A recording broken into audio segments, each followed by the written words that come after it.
नमस्कार, मैं शंभू कुमार सिंह और आप देख रहे हैं नेशनल दस्तक। मैं इस समय आया हूँ 26 अलीपुर रोड। यही वो जगह है, आज से 65 साल पहले बाबा साहब का यहीं परिनिर्वाण हुआ था।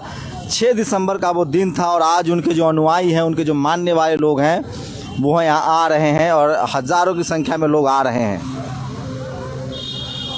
सोचिए कितनी बड़ी विडंबना है। इस देश की राजधानी दिल्ली में तमाम महापुरुषों के नाम पर राजघाट में जगह दिया गया, लेकिन बाबा साहब का जब परिनिर्वाण हुआ, बाबा साहब यहीं रहते थे 26 अलीपुर रोड पर। और ये तस्वीरें दिखा रहा हूँ आपको सीधे 26 अलीपुर रोड पर रहते थे वो। यही वो जगह है बाबा अम्बेडकर स्मारक। लेकिन अब जाके ये बिल्डिंग बनी है, अब जाके और मैं ये तस्वीरें दिखा रहा हूँ। यहाँ से मैं शुरू करूँगा और ये है बाबा साहब का परिनिर्वाण। ये जो सरकारी आवास था उनका, जहाँ वो रहते थे, और यहीं पर उनका परिनिर्वाण हुआ था। उसके बाद जो है उनके शव को मुंबई ले जाया गया। यहाँ उनका जो दाह संस्कार था वो नहीं करने दिया गया। और उसके बाद चैत्य भूमि बोलते हैं, जहाँ 7 तारीख को उनका अंतिम परिनिर्वाण किया गया। तो ये तस्वीरें दिखा रहा हूँ। अब जाकर इसको बनाया गया है। और बुद्धम शरणम गच्छामि का आप जो है वो म्यूजिक सुन रहे होंगे। तो ये तस्वीरें दिखा रहा हूँ चैत्य भूमि से। चैत्य भूमि जो 7 तारीख का जहाँ प्रोग्राम होता है मुंबई में, उनका अंतिम संस्कार 7 तारीख को हुआ। और ये देखिए सम्राट अशोक के जो प्रतीक है, अशोक स्तंभ, उसको लगाया गया है। तो ये तस्वीरें दिखा रहा हूँ आपको सीधे दिल्ली से। आज सोचिए, आज सोशल मीडिया नहीं होता तो क्या हालत होती। गुमनामी में धकेलने की कोशिश हुई। 6 दिसंबर के दिन बाबरी विध्वंस किया गया। आज मथुरा में भी बवाल काटा जा रहा है, क्योंकि ताकि बाबा साहब को भुला दिया जाए। लेकिन उनके जो चाहने वाले, ये देखिए ये बिल्डिंग दिखा रहा हूँ आपको। और ये है, सोचिए बाबा साहब सिर्फ अपने परिवार के लिए जीते तो शायद दुनिया उनका मुरीद नहीं होती।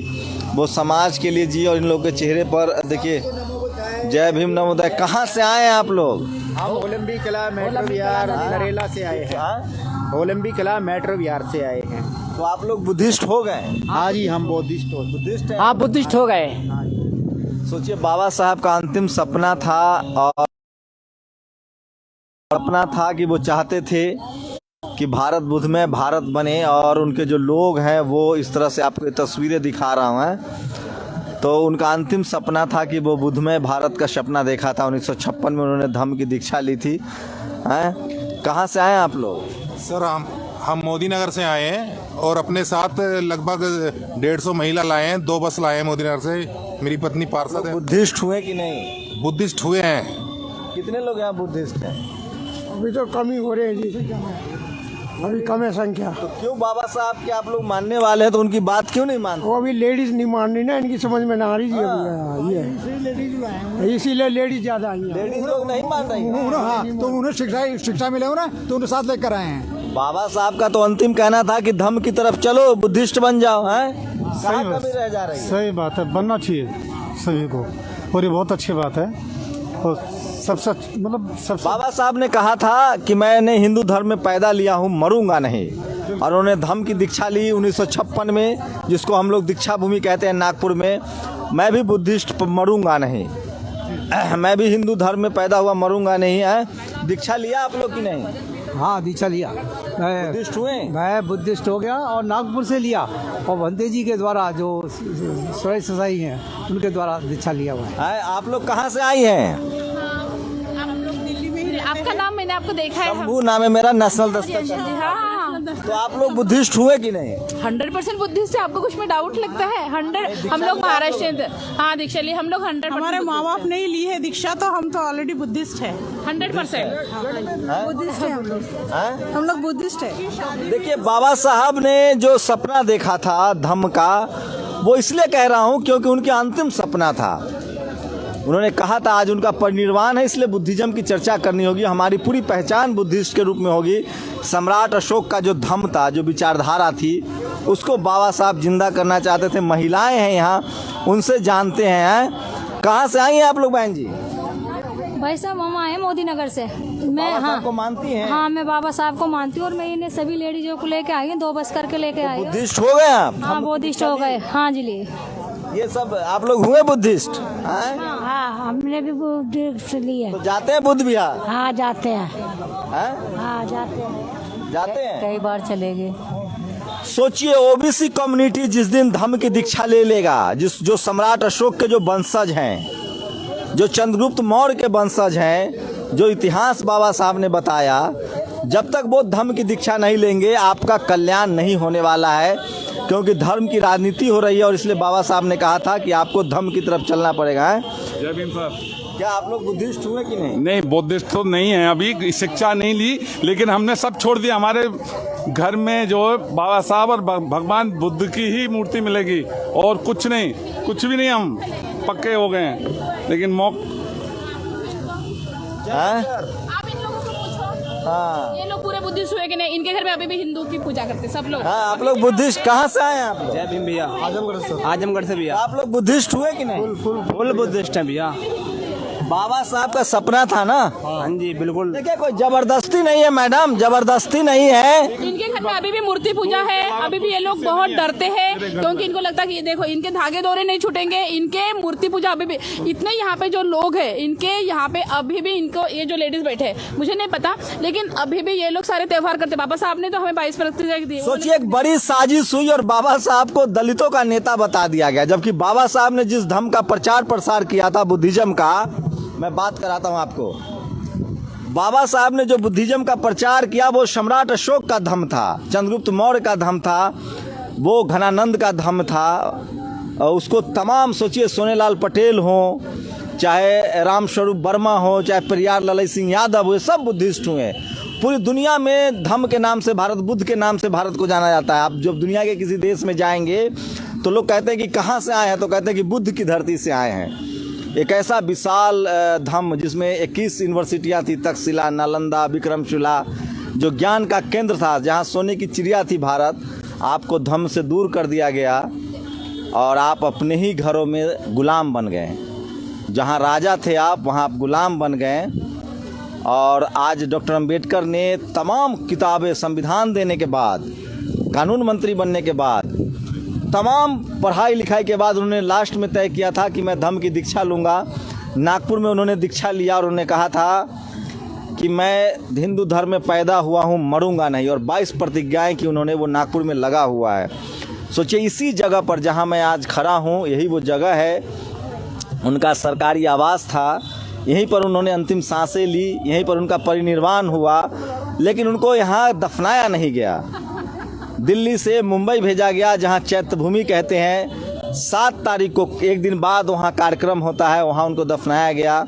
और अब जाकर इस तरह से बिल्डिंगें बनी हैं। बाबा साहब के साथ कम भेदभाव नहीं हुआ है, बहुत तरह की कॉन्स्पिरेसी भी हुई है, बहुत तरह की कॉन्स्पिरेसी भी हुई है। लेकिन बहुजन समाज जैसे जैसे जग रहा है, अपने अधिकारों के प्रति सचेत हो रहा है, बाबा साहब को नमन कर रहे हैं लोग और अपने अधिकारों को सजग हो रहे हैं, सोच रहे हैं। लेकिन मुझे लगता है कि बाबा साहब ने जो हमें रास्ता दिखाया था, जब तक हम बुद्धिस्ट नहीं होंगे, राजनीतिक रूप से, सामाजिक रूप से हमारे अधिकार सुरक्षित नहीं होंगे। जिस दौर में धर्म की राजनीति हो रही है, हिंदू कह के हमारा वोट लिया जा रहा है, लेकिन हमारी जाति पीछा नहीं छोड़ रही है। अगर हम बुद्धिस्ट हो गए तो जाति भी हमारा पीछा छोड़ देगी और दुनिया के तमाम देशों से भी हम जुड़ जाएंगे और भारत में हमारी एक साख होगी। बुद्धिस्ट का मतलब होता है बहुत ही ज़्यादा पढ़ा लिखा, इक्वालिटी, फैटर्निटी। सोचिए प्राचीन गणतंत्र की लिच्छवी वैशाली। तो बाबा साहब ने जो अंतिम रास्ता दिखाया था बुद्धिज्म का, मुझे नहीं पता हम कब उसको मानेंगे। अंतिम रास्ता दिया। कुछ लोगों से बात करते हैं। आप लोग बाबा साहब को मानते हैं, कौन सी ऐसी बातें हैं जो हमें अपने जीवन में ढालनी चाहिए? बाबा साहब की ऐसे हर एक बात है कि हमें पूरी ही जीवन में ढालते हैं, क्योंकि बाबा साहब का जो जीवन था उन्होंने बहुत कष्टमय था। तो बाबा साहब की एक एक बात हमारे जीवन में, और सबसे पहले कि बाबा साहब ने मनुस्मृति को जलाया, उसमें हमें जीने के अधिकार नहीं थे, और बाबा साहब ने हमें संविधान दिया, संविधान में हमें जीने के पूरे अधिकार है हमें। तो आज जो भी है बाबा संविधान बच पाएगा? वो तो अभी इतना राजनीति चल रही है, अभी तो आगे पता नहीं है कि बच पाएगा नहीं बच पाएगा, लेकिन कोशिश तो पूरे है। लोग एकजुट 100% होंगे, लोगों के विचारों में बाबा साहब आएंगे, तब तो 100% बच जाएगा।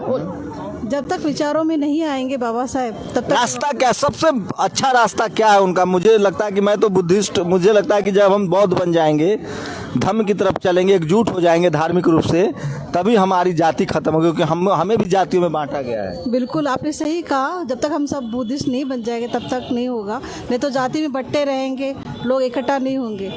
एक धर्म के नीचे आना चाहिए लोगों ने। आप लोग नए युवा लोग हैं, लोगों को अपने वोट की वैल्यू पता चलेगी, उस दिन लोग समानता की राह पर चलेंगे। जब तक लोग समानता की राह पर नहीं चले और बुद्धिज्म को नहीं अपनाएंगे तब तक के मुझे नहीं लगता। सोचिए, बाबा साहब नहीं होते तो हमारे शरीर पर कपड़ा नहीं होता, हमारी बहन बेटियों का सम्मान नहीं था, हम इस देश में, जो देश हमारा था, जो हमारे बाप दादाओं का देश था, सम्राट अशोक का था, वहाँ हम गुलाम थे। बाबा साहब ने कितनी बड़ी लड़ाई लड़ी है।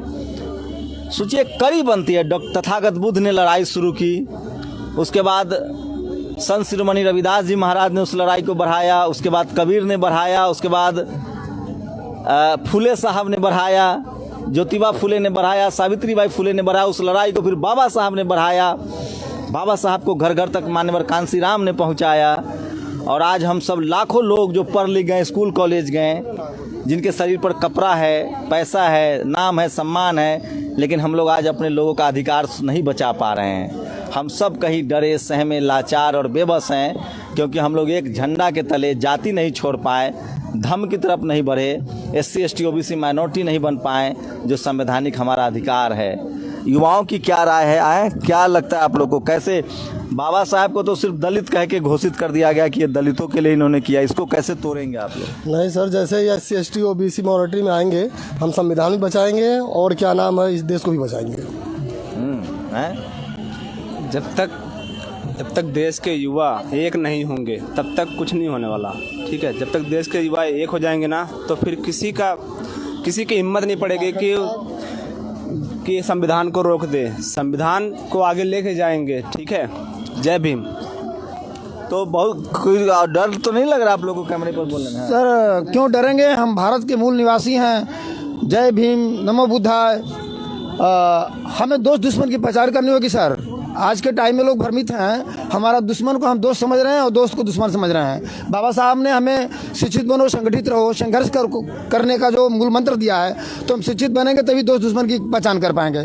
और हम जब तक एकजुट नहीं होंगे और जातियां हम खत्म करते हैं और मनवादी उसको पैदा करते हैं, तो हमें एकजुट होकर के बौद्धिज्म को अपनाना होगा। लोग कहते हैं कि चोली दामन का संबंध होता है राजनीति का और धर्म का, तो हम भी अपना जो धर्म है, इस धर्म के पीछे मर मिट जाएंगे और हम इनकी जो देवता है पत्थर की, जो अपनी खुद नहीं भलाई कर सकता, उसके पीछे हम नहीं जाने वाले। हम सब लोग मिल करके, और इस देश को, ये हमारा देश है, इसलिए हम इस देश के लिए कुछ भी कुर्बान भी करने के लिए तैयार है अपने आप को सर। शिक्षा, संघर्ष और संगठन, ये तीनों चीज जो बाबा साहब ने कहा, सब कुछ मूल मंत्र यही है। सोचिए, इस देश की बहुसंख्यक आबादी जो OBC है, वो कहीं ना कहीं गायब है, खत्म है, वो लाचार है, बेबस है, और शेड्यूल कास्ट के लोग जो हैं वो पूरे इस आंदोलन को आगे बढ़ा रहे हैं। तो सवर्ण समाज के लोग भी नहीं हैं, OBC के लोग भी नहीं हैं, अल्पसंख्यक समाज के लोग भी नहीं हैं, तो विचारधारा बड़े कैसे हैं? अच्छा बताइए, एक भी माइनॉरिटी शेड्यूल कास्ट के अलावा यहाँ माइनॉरिटी और OBC नहीं है। ये बड़ा दुर्भाग्य है शंभू जी, ये वास्तव में दुर्भाग्य है कि अगर हम बाहर की बात भी ना करें, अगर हम मात्र दिल्ली की बात करें, तो दिल्ली में करोड़ों लोग रहते हैं, जिसमें से 30 लाख आबादी कम से कम दलितों की है यहाँ पर। और उसके बावजूद भी जो लोग बाबा साहब के नाम पर बनाए हुए आरक्षण और संविधान का लाभ ले रहे हैं बहुत शिद्दत और मुद्दत के साथ, वो लोग भी एक दिन के लिए भी घर से बाहर निकलने के लिए तैयार नहीं है। ये बड़ा दुर्भाग्य और पीड़ादायक विषय है। तो क्या लगता है हम लोग को अब बुद्धिस्ट बन जाना चाहिए? बुद्धिज्म ही एक रास्ता है। ये कुछ नहीं बनेंगे। ये बुद्धिस्ट अगर होते तो इनको यहाँ आना चाहिए था। आज जो है बाबा साहब की 22 प्रतिज्ञाओं के लिए प्रायश्चित करने का दिन है। बताइए 22 प्रतिज्ञाएं जरा। जो मैं कह रहा हूँ, जो वो कह करके गए थे, जिन चीजों को हमने नहीं माना, आज कम से कम ये संकल्प का दिन होता है कि भी कम से कम उनमें से एक एक करके हम आगे बढ़े बाबा साहब के। मैं तो एक प्रतिज्ञा मानता हूं कि मैं किसी भी कर्मकांड में नहीं फंसूंगा। बाबा साहब ने कहा था, मैं हिंदू धर्म में पैदा हुआ, मरूंगा नहीं। बाबा साहब ने कहा था, भारत कम से कम किसी एक धर्म का देश नहीं होना चाहिए। मैं संविधान को मानता हूं और जिस दिन बहुजन समाज के लोग, ओबीसी के लोग बुद्धिस्ट बन गए, उस दिन उनका कल्याण हो जाएगा, वो कलेक्टर, एमपी, मंत्री बन जाएंगे। हैं, क्या कहेंगे सर आप? मैं तो यही कहूँगा कि अगर जो संविधान को मान के अगर अपना भारत देश के आगे बढ़ाने के लिए जो आगे आएगा, उसको कभी भी यश ही मिलेगा। वो अपने मार्ग पर आगे चलने के लिए हमेशा डर बैठा हुआ है लोगों के दिमाग में, डर कैसे निकलेगा? डर नहीं, डर अगर वो शिक्षित है और अपने आप में अगर विश्वास रखता है तो उसको किसी चीज़ की डरने की आवश्यकता नहीं है। सोचिए, सम्राट अशोक की विचारधारा को बाबा साहब ने आगे बढ़ाया, शिवाजी की विचारधारा को आगे बढ़ाया, मौर्य वंश की विचारधारा को, नाग वंश की विचारधारा को। आप राजा थे इस देश के, बाबा साहब ने उस राजपाट को आपके सब हवाले किया, वोट का अधिकार दिलाया। आप 2000 सालों से गुलाम थे, उस गुलामी की जंजीरों को कलम से तोड़ डाला। लेकिन आज भी आप धार्मिक कर्मकांड में फंसे हैं। और बाबा साहब ने अपने परिनिर्वाण से ठीक कुछ दिन पहले 1956 में एक सपना देखा था बुद्ध में भारत का। काश हम बुद्धिस्ट हो गए होते। हम सब जिस दिन बुद्धिस्ट हो गए, धम्म की तरफ चल पड़े, इस देश में हम फिर राजा बनेंगे। ये कैसे होगा? कैसे कर्मकांड से निकलेंगे लोग? कैसे बुद्धिज्म की तरफ बढ़ेंगे? प्रयास जारी है तंबू जी, लेकिन काम मुश्किल भी है। अभी लोगों के समझ में नहीं आ रहा। ये जो गुलामी, जिस गुलामी की आप बात कर रहे हैं, 2000 साल की गुलामी बाबा साहब ने जिस तरीके से अपने बच्चों की कुर्बानियाँ दे करके और अपने कलम के आधार से तोड़ी थी और संघर्ष किया था, उस संघर्ष को लोग भूल गए हैं। और लोग भोग विलासिता के चक्कर में जो है ना, उनकी सारी चीज़ों को वो भी नहीं कर पाएंगे। बिना राजपाट के भोग विलास कहाँ? सब कुछ हाथ से धीरे धीरे निकल रहा है, लेकिन जो निकल रहा है उस निकलते हुए का इनको अभी एहसास नहीं हो रहा है। हमारा जो प्रतिनिधित्व है वो हर तरीके से खत्म कर दिया गया है पूरे देश का। मैं शर्मिंदा हूँ, मैं सम्राट अशोक का वंशज हूँ। एक भी इस देश में सोचिए, जो सवर्ण समाज के लोग हैं वो तो नहीं आएंगे, क्योंकि बाबा साहब ने हमें अधिकार दिलाया। लेकिन जो SC ST OBC माइनॉरिटी के लोग हैं, जिनके अधिकारों के लिए वो लड़े, जिन्होंने अपने बच्चों की कुर्बानियाँ दी, जो चाहते तो शानदार जीवन जी सकते थे, विदेशों में बस सकते थे, बाबा साहब ने अपनी कमाई से अंबेडकर भवन, मिलिंद कॉलेज, यूनिवर्सिटी कॉलेज बनाए। इसीलिए आज वो अमर हैं। आपको रास्ता तय करना है कि आपका परिवार, पूरा देश होगा, पूरा समाज होगा, या सिर्फ अपने बच्चे के लिए सोचते हैं। जैसे बुद्ध ने अगर राजपद अपनाया होता तो उन्हें लुम्बिनी जानता, बुद्ध ने धम्मपद अपनाया तो पूरी दुनिया जाना। डॉक्टर अंबेडकर ने नौकरी की होती, सिर्फ अपना परिवार चलाया होता तो उनका परिवार भी भूल जाता। लेकिन बाबा साहब ने कुर्बानी दी और उन्होंने पूरी दुनिया के लोगों आज उनको मानते हैं। पूरे देश को उन्होंने बदला। इस देश की महिलाओं को अधिकार दिलाया, चाहे वो किसी जाति और धर्म की हो। इस देश के नदी नाले, पक्षी पक्षु सबके अधिकार सुरक्षित किए। और ख़ासकर जो गुलाम थे, हम लोग जो धार्मिक रूप से गुलाम थे, जो जाति के नाम पर गुलाम थे, उनको अधिकार दिलाया। और आज हमारे शरीर पर कपड़ा है, आप नौकरी कर रहे हैं, आप MP हैं, MLA हैं, जो भी कुछ हैं आप, वो सब कुछ बाबा साहब के अथक प्रयासों से हुआ। लेकिन अगर आपके आंख में पानी नहीं है, अगर आप इसको नहीं समझ रहे हैं, तो आप सबसे बड़े बुद्ध नहीं बुद्धू हैं। आपको तय करना है कि जो सम्मान की ज़िंदगी मिली है उसको कंटिन्यू करना चाहते हैं या नहीं। और अभी तो पार्टी शुरू हुई है, अभी तो आपके हिस्से में चपरासी कलर की नौकरी आई थी, वो भी अब जाने वाला है, क्योंकि जब संविधान नहीं रहेगा तो आप भी नहीं बचेंगे। आपके पास न ज़मीन है, ना आप जज हैं, ना आप कॉलेज यूनिवर्सिटी में प्रोफेसर हैं, न डॉक्टर हैं, न इंजीनियर हैं। अभी तो बनना शुरू हुआ था, और वो भी बाबा साहब के अथक प्रयासों से। और सब कुछ आपका जाने वाला है। आज उनका परिनिर्वाण है और आज लोग नहीं घरों से निकलेंगे। तो सोच लीजिए, आज अब जाके ये तस्वीरें दिखा रहा हूँ, एक से रुकी ना सर, ये तस्वीरें दिखा रहा हूँ। ये भी सोचिए, जहाँ बाबा साहब का ये सरकारी आवास था, जहाँ वो रहें, जहाँ उनका अंतिम सांस निकली, उसको अब बनाया गया है। यही किसी और के महापुरुष होते तो यशस्वी तरीके से बनाया जाता। लेकिन देर से ही सही बहुजन समाज के लोग जागरूक हो रहे हैं, अपने अधिकारों के प्रति सजग हो रहे हैं, और बाबा साहब का जो कारवां है वो बढ़ता जा रहा है। मेरी निजी राय है कि जब तक आप हाँ, क्या करना है सर? तो मैं इसको काम कर लूँ, उसके बाद आप फोटो ले लीजिएगा। 2 मिनट रुक जाइए। तो ये तस्वीरें दिखा रहा हूँ आपको, और यही वो जगह है, 26 अलीपुर रोड था इसका नाम, और यहीं पर बाबा साहब ने अंतिम सांसें ली थी। और ये तस्वीरें दिखा रहा हूँ आपको, सीधे लाइव तस्वीरें दिखा रहा हूँ। और यहाँ लोग आ रहे हैं, ये तस्वीरें दिखा के ख़त्म करूँगा। ये है अंबेडकर बाबा साहब का, यहाँ परिनिर्वाण हुआ था 6 दिसंबर को उनका परिनिर्वाण हुआ था और 65 साल हो गए, सोचिए।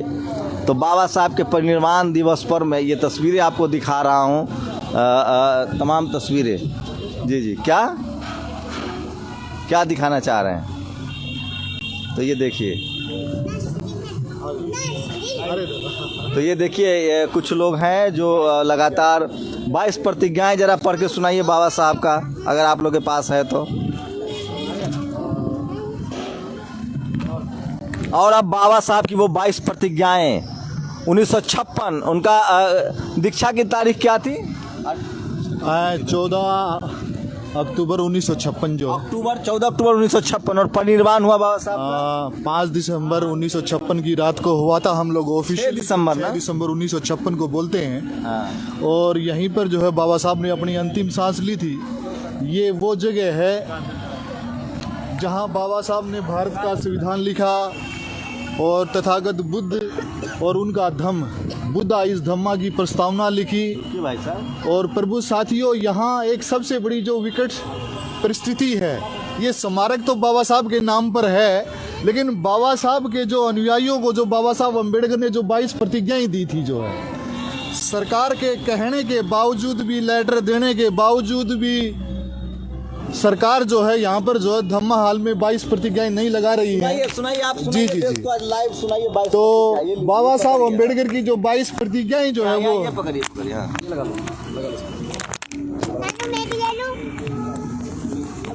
जल्दी से सुनाइए सर, माइंड अप करेंगे।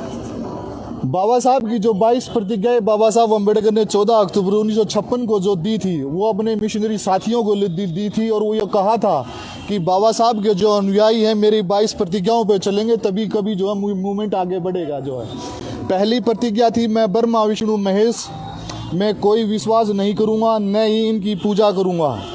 दूसरा, मैं राम और कृष्ण जो भगवान के अवतार माने जाते हैं, मैं इनमें कोई आस्था नहीं रखूँगा, न ही इनकी पूजा करूँगा। मैं गौरी गणपति हिंदुओं के अन्य देवी देवताओं की आस्था नहीं रखूँगा, न ही इनकी पूजा करूँगा। मैं भगवान ने अवतार में विश्वास नहीं रखूँगा। मैं यह जानता हूँ, मैं यह मानता हूँ, न कभी मानूंगा कि भगवान बुद्ध विष्णु के अवतार थे। मैं इसे पागलपन और झूठा प्रचार मानता हूँ। छठी प्रतिज्ञा, मैं श्राद्ध में भाग नहीं लूँगा, न ही पिंडदान करूँगा। सातवीं प्रतिज्ञा, मैं बुद्ध के सिद्धांतों और उपदेशों का उल्लंघन करने वाले तरीकों में कार्य नहीं करूँगा। आठवां, मैं ब्राह्मणों द्वारा निष्पादित होने वाले किसी भी समारोह में स्वीकार नहीं करूँगा। नौवीं, मैं मनुष्य की समानता में विश्वास करता हूँ। 10वीं, मैं समानता स्थापित करने में विश्वास करूँगा। 11वीं, मैं बुद्ध के अष्टांगिक मार्ग का अनुसरण करूँगा। 12वीं, मैं बुद्ध द्वारा निर्धारित पारमिताओं का पालन करूँगा। 13वीं, मैं सभी जीव प्राणियों में प्रति दया, प्यार, दयालुता रखूँगा, उनकी रक्षा करूँगा। 14, मैं चोरी नहीं करूँगा। मैं 15, झूठ नहीं बोलूँगा। 16, मैं कामुक पापों को नहीं करूँगा। 17, मैं शराब, ड्रग जैसे मादक पदार्थों का सेवन नहीं करूँगा। 18, मैं महान अष्टांगिक मार्ग का पालन का प्रयास करूँगा एवं सहानुभूति और प्यार भरी दयालुता का दैनिक जीवन अभ्यास करूँगा। 19, मैं हिंदू धर्म का त्याग करता हूँ जो मानवता के लिए हानिकारक है और उन्नति और समानता के विकास में बाधक है, क्योंकि यह असमानताओं पर आधारित है, और स्वयं धर्म के रूप में बौद्ध धर्म अपनाता हूँ। 20वां, मैं दृढ़ता के साथ विश्वास करता हूँ कि बुद्ध धर्म ही सच्चा धर्म है। 21वां, मुझे विश्वास है कि मैं फिर से जन्म ले रहा हूँ, मैं पुनः धर्म में आ रहा हूँ। 22वां, मैं गंभीरता एवं दृढ़ता के साथ घोषित करता हूँ कि मैं धम्म दीक्षा अपने जीवन में बुद्ध सिद्धांतों व शिक्षाओं के एवं उनके धम्म का मार्गदर्शन करूँगा। ये तथागत बुद्ध ने 14 अक्टूबर 1956 को जो दीक्षाएं दी थी, और ये हमारे सभी भीम मिशनरी सैनिकों ने इसका पालन करना चाहिए और इसको आगे बढ़ाना चाहिए और ज़्यादा जन प्रचार करना चाहिए। अब मैं आता हूँ मुद्दे पर। आप सोचिए कि जो डॉक्टर अंबेडकर ने, चलिए मान लिया आपके हिसाब से कि वो अछूत घर में पैदा हुए थे, मान लिया कि उन्होंने SC ST OBC माइनॉरिटी के लिए, अछूतों के लिए, शूद्रों के लिए अधिकार दिलाए, लेकिन इतना तो मानिए कि उन्हीं के संविधान से देश चल रहा है। आपकी बहू बेटियों को भी अधिकार दिया, इस देश के तमाम आधारशिलाएं रखी, चाहे वो रिजर्व बैंक हो, चाहे वो भाखड़ा नंगल प्रोजेक्ट हो, अर्थव्यवस्था की नींव रखी, चाहे वो यूपीएससी हो, तमाम एडमिनिस्ट्रेटिव आइडियाज़ दिए। उसके बाद भी आपको लगता है कि आपको उनकी जयंती और परिनिर्वाण दिवस को पर बात नहीं करनी चाहिए। इसका मतलब कि इस देश में अभी भी जातिवाद जिंदा है और लोगों की औकात उनके जाति के हिसाब से बताई जाती है। डॉक्टर अंबेडकर को पूरी दुनिया सिंबल ऑफ नॉलेज मानता है। यही वो जगह है, देखिए इसी जगह पे उनका परिनिर्वाण हुआ था, यही संविधान को उन्होंने रचा, यही संविधान बनाया। अंदर भी बहुत कुछ है देखने के लिए, लेकिन मैं बाहर से तमाम तस्वीरें दिखा रहा हूँ। अब जाके पिछले 1-2 साल में इस जगह को बनाया गया है। पहले ये खंडहर था। तो जैसे जैसे बहुजन समाज के लोग जागरूक होंगे, उनके अधिकार जो है मिलना शुरू हो जाएगा। तो ये तस्वीरें दिखा रहा हूँ। और जो बौद्ध स्थापत्य जो है, देखिए ऐसे कभी सम्राट अशोक का भारत, चंद्रगुप्त मौर्य का भारत, नागवंश का भारत इस तरह से मजबूत होता था। लेकिन आज भी सोचिए कि SC ST OBC और माइनॉरिटी के लोग जो हैं वो तो आते हैं, लेकिन वो कौन, देखिए बोधि वृक्ष भी यहाँ लगाया गया है। और पूरी दुनिया में भारत की पहचान बुद्धिस्ट के तौर पे होती है। तो ये तस्वीरें आपको दिखा रहा हूँ सीधे दिल्ली के अलीपुर द्वार, ये जो रोड है, बाबा साहेब कानून मंत्री के तौर पे यहीं रहे। ये उनका सरकारी आवास था, जिसे इस बिल्डिंग को देखिए संविधान के तौर पे निर्मित किया गया है।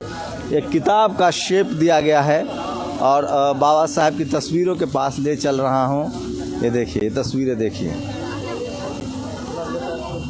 ये तस्वीरें दिखा रहा हूँ आपको। वहीं से कार्यक्रम की समाप्ति भी करूँगा। तो ये तस्वीरें दिखा रहा हूँ आपको। जय भीम नवोदय। तो ये तस्वीरें दिखा रहा हूँ आपको सीधे डॉक्टर अंबेडकर प्रेरणा केंद्र से तस्वीरें।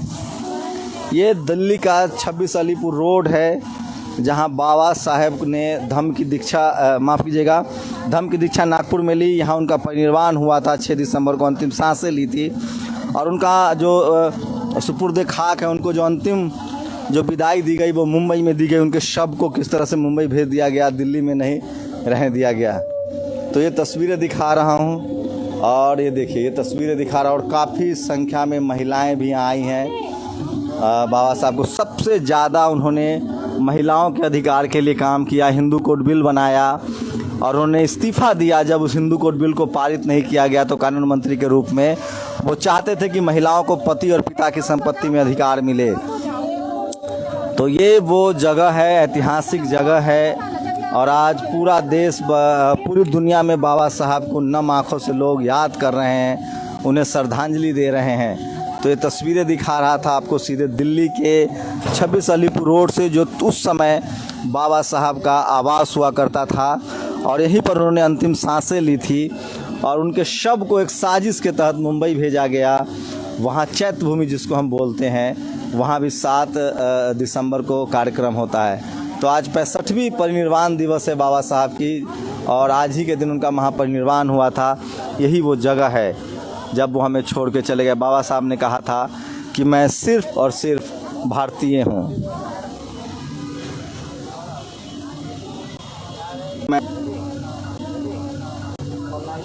तो एक सवाल छोड़ के जा रहा हूँ आप लोग के लिए कि क्या वजह है, जिस शख्स ने इस देश को संविधान दिया, जिस शख्स ने इस देश की आर्थिक व्यवस्था को मजबूत किया, उनको आज भी जातियों में बांट दिया गया। क्या वजह है कि महिलाएं और सवर्ण समाज के लोग न तो उनकी जयंती पर न उनके महापरिनिर्वाण पर उनको याद करते हैं, नमन करते हैं? इसकी क्या वजह लग रही है? इसका क्या मतलब है? क्या आज भी भारत जातियों में बटा हुआ देश है? और अगर नहीं है तो क्या मैं गलत हूँ? आपके जवाब क्या है? आपकी प्रतिक्रिया बहुत ज़रूरी है। Shambhu Kumar Singh, national Dastak, 26 Alipur road, Delhi. National Dastak की आपसे गुजारिश है कि अगर इसको बचाना चाहते हैं तो नेशनल दस्तक को सब्सक्राइब करने के लिए रेड कलर के सब्सक्राइब बटन को दबाएं, फिर बेल आइकन की घंटी दबाएं। नेशनल दस्तक को बचाने के लिए बहुत जरूरी है कि हर खबर को शेयर करें, लाइक करें, कमेंट जरूर करें।